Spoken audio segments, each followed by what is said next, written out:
Hi everyone, my name is Lindsay Ravon and I have feminist theory for our counseling theories class.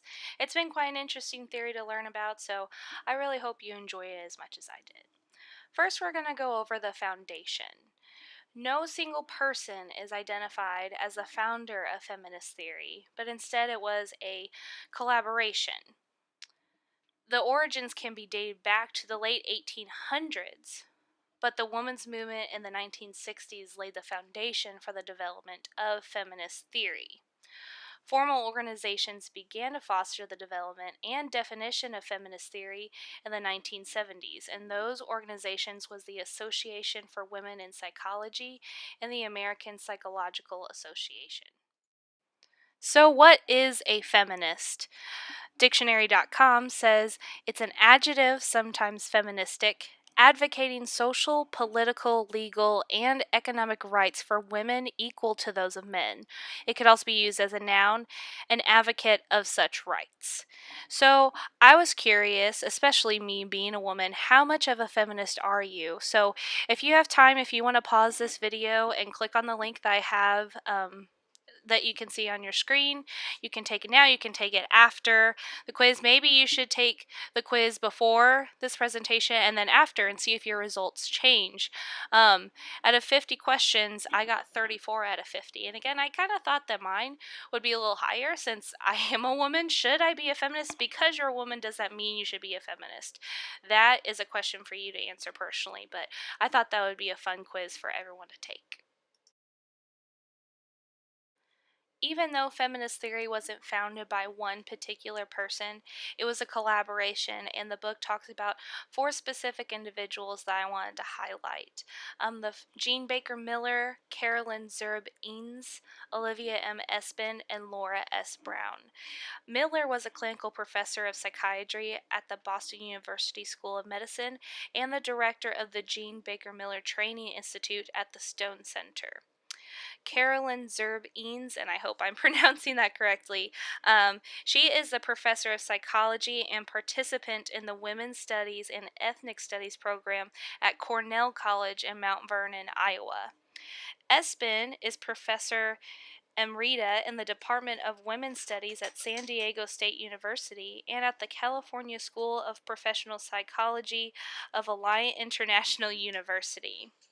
And then Brown is a founding member of the Feminist Therapy Institute, an organization dedicated to the support of advanced practice in feminist theory, and a member of the theory work group at the National Conference on Education and Training in Feminist Practice. Several of these women are quoted in Corey's book, and I'll talk about them a little bit later in the presentation. Feminist theory really became a thing as a response to what was going on in the world. Like I said, in the 1960s was the women's rights movement. It developed in a grassroots manner, responding to the challenges to the emergent needs of women. And then by the 1980s, the feminist group therapy had changed dramatically. It became more diverse and it was more honed in on specific problems, and some of those includes body image, abusive relationships, eating disorders, incest, and other forms of sexual abuse. And many of these issues are prevalent in today's world, maybe even more so at the front than it was in the 1980s. Almost all of the theories that we've talked about are very influential therapy models to feminist therapy. The only two that actually aren't mentioned is reality therapy, postmodern approaches, and family systems therapy.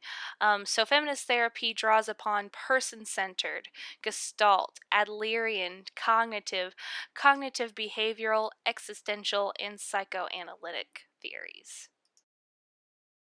Within feminist therapy, there are actually four feminist philosophies that they go by. Enns, who I spoke about earlier, she described this as the second wave of feminism, and we'll talk about the third wave here in a little bit. But I just want to go over these different philosophies for you really quick. The first one is liberal, then cultural, radical, and socialist. Liberal feminists focus on helping individual women overcome the limits and constraints of traditional gender role socialization patterns. Liberal feminists argue that for a transformation from accepting traditional gender roles to creating equal opportunities for both men and women. These feminists tend to believe that the differences between women and men will be less problematic as work and social environments become increasingly bias free.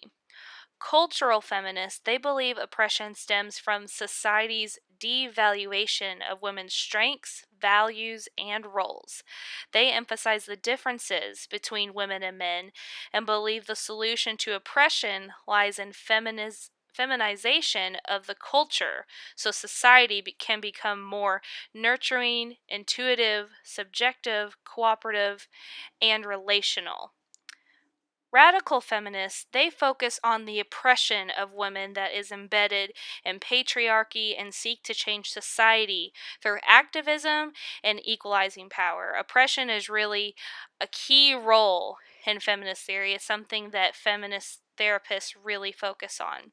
But the radical feminists, they strive to identify and question the many ways in which patriarchy dominates every area of life, including the household chores, paid employment, intimate partnership, violence, and parenting. And the socialist feminists, share with the radical feminists the goal of societal change. It's just their emphasis differs a little bit.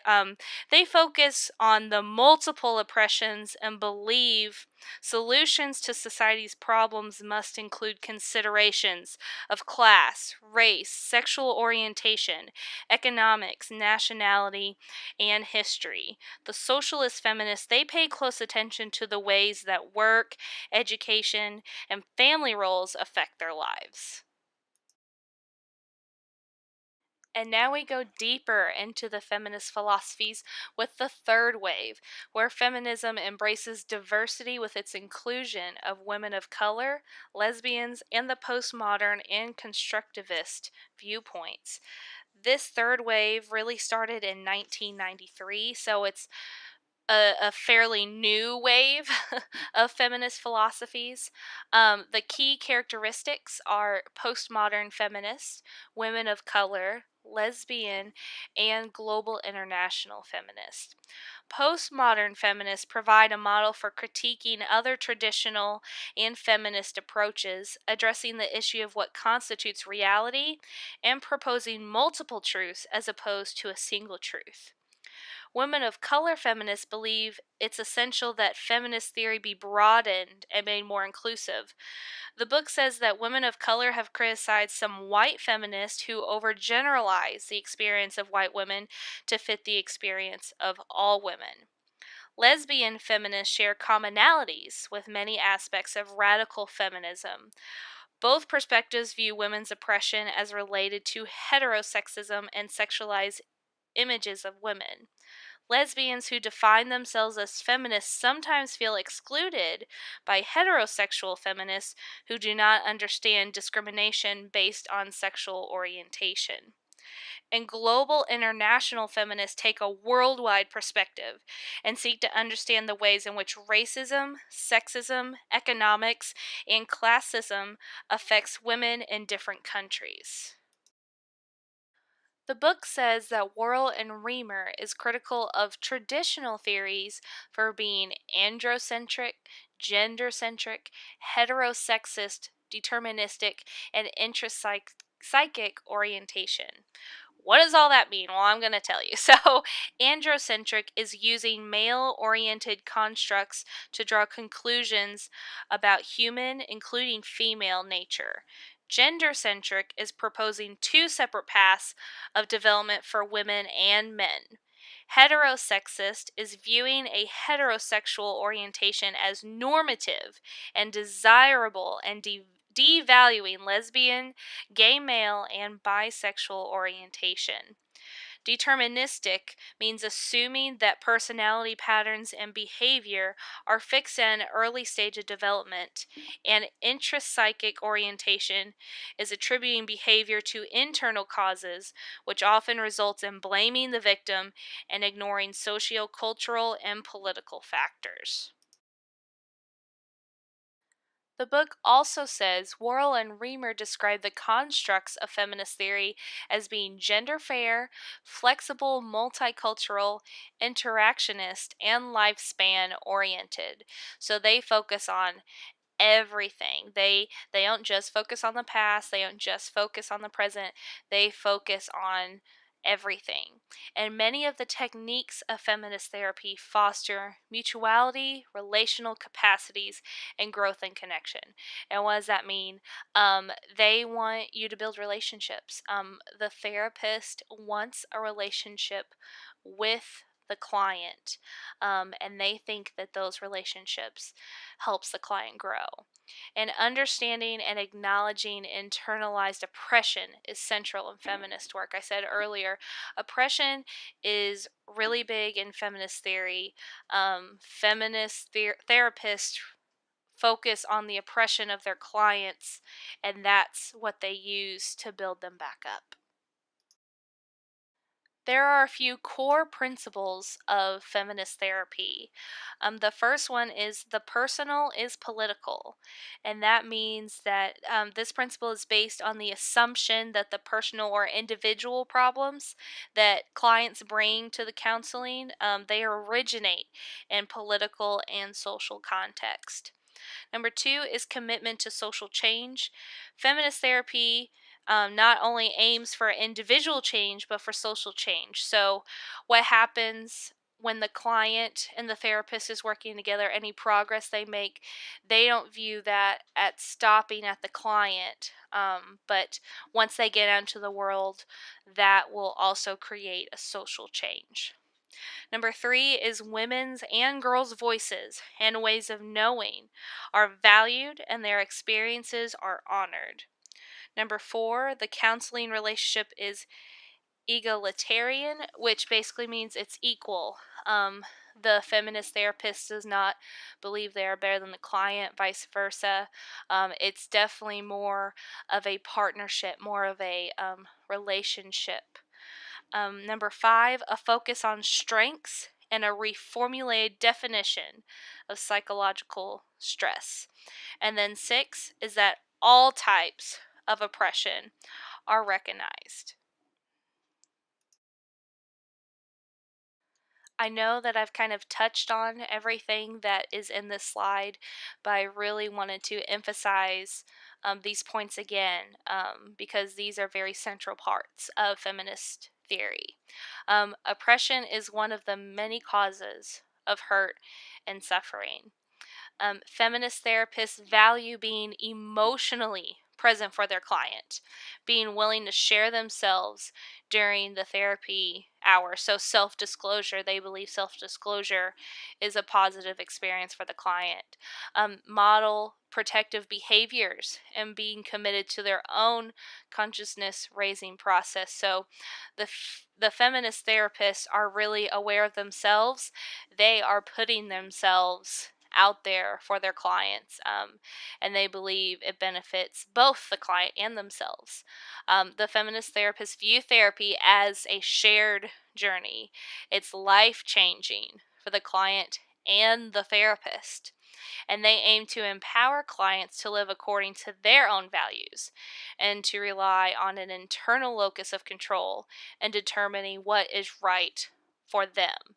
So they definitely want their clients to find their own voice and how they live their lives, and maybe not heavily focus on what society is telling them how to live.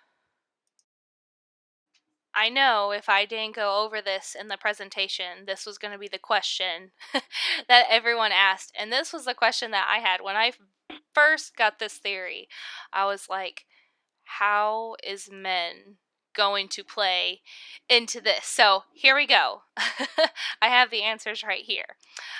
So if a male client visits a feminist therapist, they will explore ways in which he has been limited by his gender role socialization, and he'll become more aware of how he is constrained in his ability to express a range of emotions.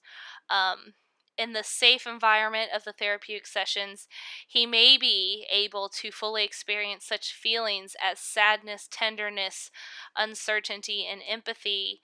Um, those are feelings that socially and traditionally um, and stereotypically, men don't explore in the public eye, and sometimes in their private lives.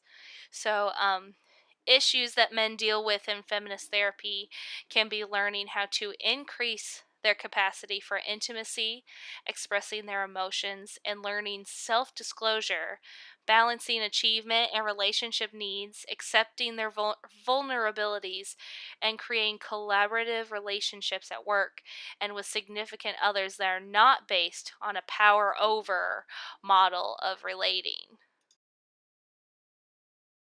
Also, this is great news. Guess what, men? You can be feminist therapists too.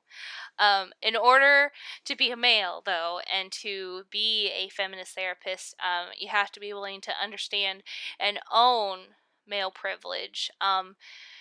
They have to confront sexist behavior in themselves and in others, redefine masculinity and femininity according to other than traditional values, work toward establishing equal relationships, and actively support women's efforts to create a just society. So, when you see feminist theory, you might think, oh, you have to be a woman to be a feminist therapist. Oh, you have to be a woman to be a client. But that is definitely not the case. So, feminist therapy has some major goals that they want to accomplish. The first one is empowerment. They want to empower their clients, valuing and affirming diversity, striving for change rather than adjustment. They don't want their clients to just adjust to their environment. They don't want a band-aid. They want the disease to be gone. They want the scratch to be gone. They want change within the client and within society. They want equality for everyone, balancing independence and interdependence. They want social change, and they want self-nurturance. Feminist therapists use several techniques and strategies with their clients. The first one is empowerment. These therapists really want to empower their clients. That is at the heart of what they do or that they want to accomplish with their clients. The second one is self disclosure. They use therapeutic self disclosure in the best interest of the client, to equalize the client therapist relationship, to provide modeling, to normalize a woman's experience, again, to empower their clients, and to establish informed consent. I just wanted to emphasize that this definition of self disclosure uses the word therapeutic self disclosure and in the best interest of the client. Self disclosure, according to the feminist theory, is good only if it is for the benefit of the client. Gender role analysis. It explores the impact of gender role expectations on a client's psychological well being. Gender role intervention. Um, the aim is to incite ways that social issues may be affecting you. Power analysis refers to the range of methods aimed at helping clients understand how unequal access to power and resources can influence personal realities. Bibliotherapy. I thought this was a very cool technique, personally. Um, so the book says nonfiction books, psychology and counseling textbooks, autobiographies, self help books, educational videos, films, and even novels can be used as bibliotherapy resources. Who who doesn't want to read a book and feel better, right? But ironically, I found this YouTube video that, again, you can pause this video and watch it now if you would like, or you can watch it after the presentation. But it's interesting. This video, it has a bookshelf with a adult woman and a younger girl, and it asks questions. Which book has a female lead character? Which book doesn't have character or a female character at all? Which books have a female character that doesn't speak?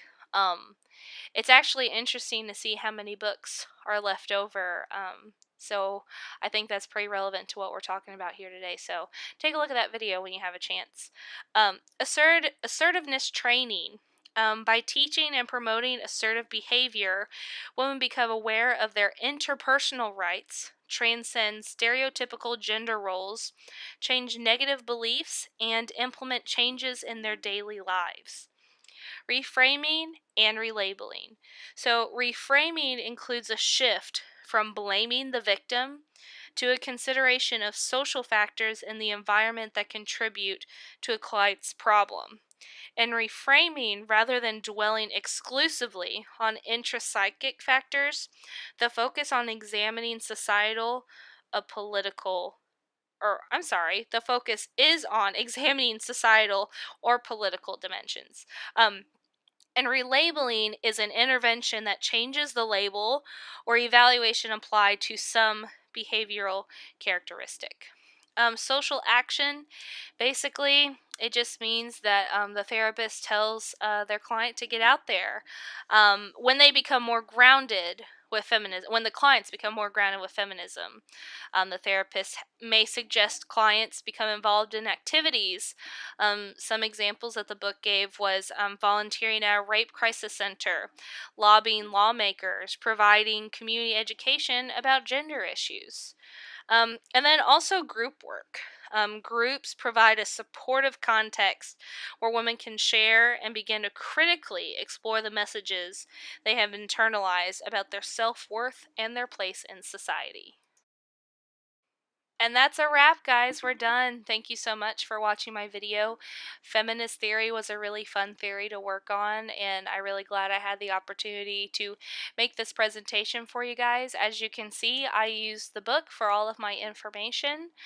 There's more details in our chapter if you want to read more about it. And if you have any questions, let me know. Good luck on that big bad paper we have coming up, and good luck on finals. I'll see you guys in class. Thanks.